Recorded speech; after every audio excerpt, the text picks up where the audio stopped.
Keeping up with our motto, let learning be a joy and teaching a pleasure, here we are with the remote teaching and learning process to bridge the gap. Happy learning to all students.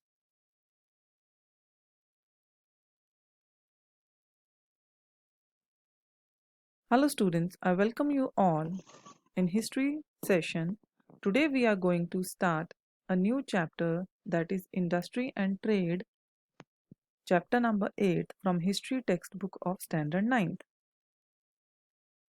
So before beginning with the chapter, let's study about or just learn about what exactly is industry. So we can say that industry is an economic activity concerned with the processing of raw materials and manufacture of goods in factories. Now just think about trade. Yes, trade involves buying and selling of goods and services, often in exchange for money.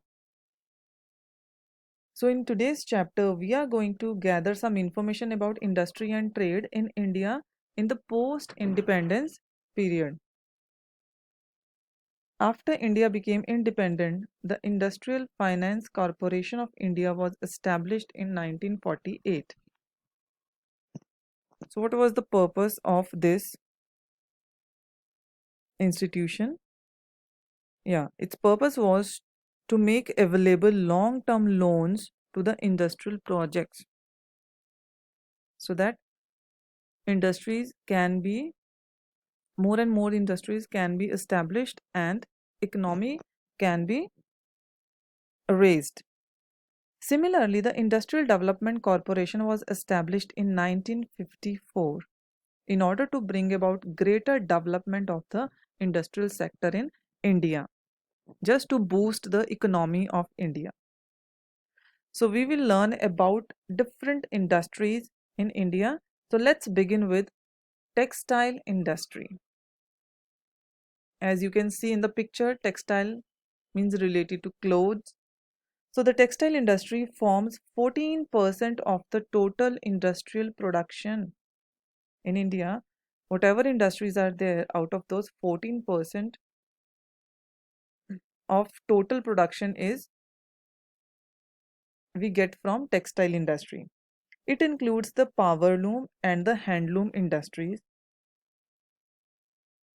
And these handloom industries are labor intensive. Labor intensive means it requires a large amount of labor to produce goods or services. According to the Textile Committee Act 1963, a textile committee has been established. So now, for what purpose this committee was established? To set the quality standards for textiles manufactured for the sale in the internal market as well as for export, so that the quality which we are going to provide to the people either in India or outside India, it should be of good quality. So just to raise the standards of the textile, this committee was set up. Next is silk industry. So this industry functions under the Ministry of Textiles. There is a Seribiotic Research Laboratory at Bengaluru. So what is done over here? You can see in the picture. Research is done on the species of silkworm and Malabari trees, because these silk worms, they breed or they live on mulberry trees. So that's why researches are done about the species of silkworm and different mulberry trees. So this industry is primarily or mainly in the states of Karnataka, Andhra Pradesh, West Bengal and Jammu Kashmir. And now it is being spread in states with predominantly tribal populations. So now government is taking initiatives and trying to set up in silk industries in tribal populated areas as well, so that they can also get employment. Next is jute industry. And India is the top ranking country in jute production. So it means that we are self-reliant in this area. India is a major exporter of jute products. If we are the top rankers, it means we are the major exporter as well. So we get cloth, sackcloth, ropes, and different items like bags, etc. from jute. And it is also eco-friendly. So rather than using plastics as it is already banned, we should use jute bags or paper bags. So think green, think jute is the motto of this jute industry. Next, we'll move forward towards hand sculpting. Now, what is this hand sculpting? It is also a labor intensive craft. Sculptors got employment due to the capacity of the craft to absorb more craftsmen, because such this hand sculpting, it requires small investment and we get more profits out of this, and more people get employed over here, as we already discussed that this is a labor intensive craft. Several cities have markets mechanism like Delhi Haat, which enables the craftsmen from rural and urban areas to get a market for their wares, for their products. See, Delhi Haat, it is a market which is set up in Delhi, and various artisans, various craftsmen, they came all over the country from rural areas as well as urban areas just to showcase their work, and they also people also get good quality products from here, and they also get these rural and urban craftsmen also get a place to sell their products. So it's a very famous place in Delhi. Next is automobile industry. We can see how this industry is rising day by day as people are buying more and more cars and vehicles. So India is one of the major producer of vehicles, and vehicles are exported to 40 countries from India. Can you imagine 40 countries? And this automobile industry is called sunrise sector. Now, why is it called sunrise sector? Because it is growing in a fast pace. This industry is growing in a fast pace. Our country, or we can say our government, is also encouraging the development of affordable and efficient vehicles.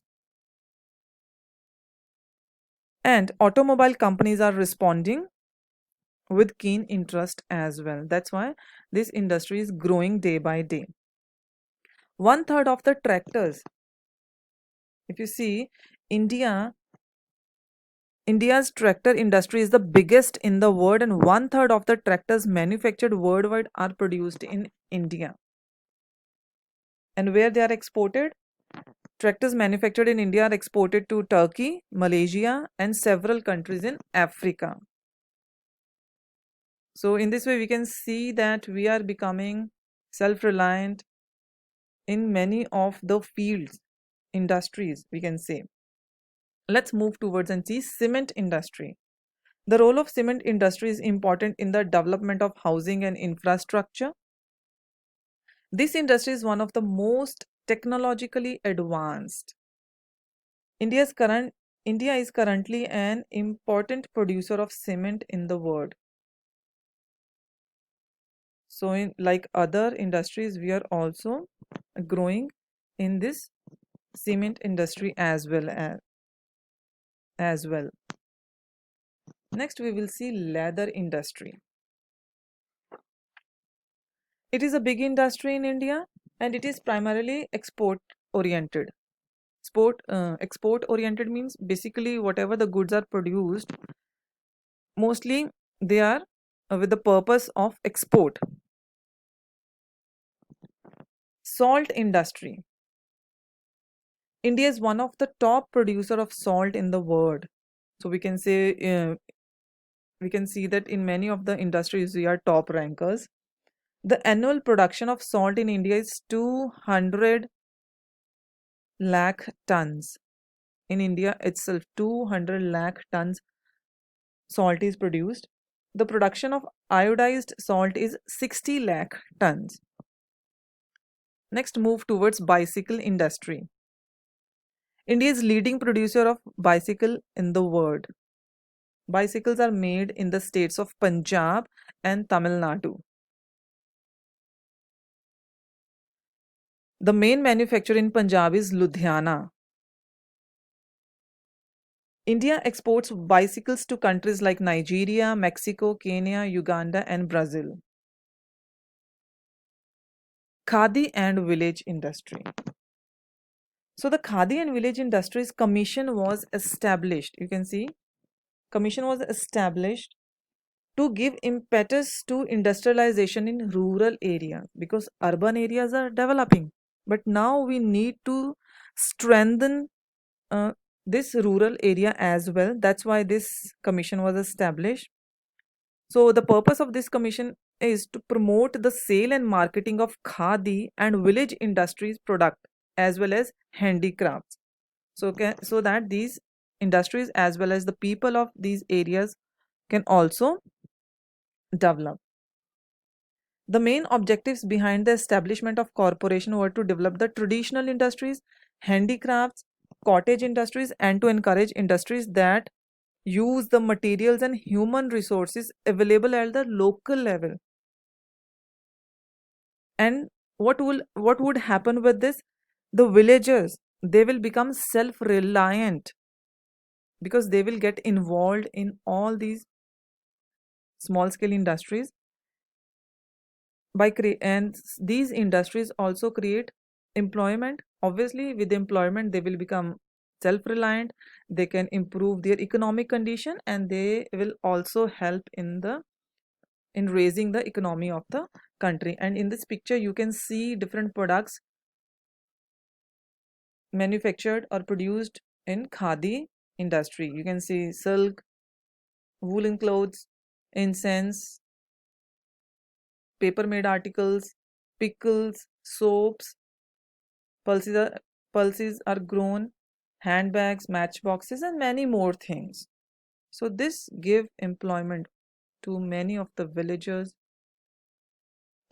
and raise their standards of living. So students, today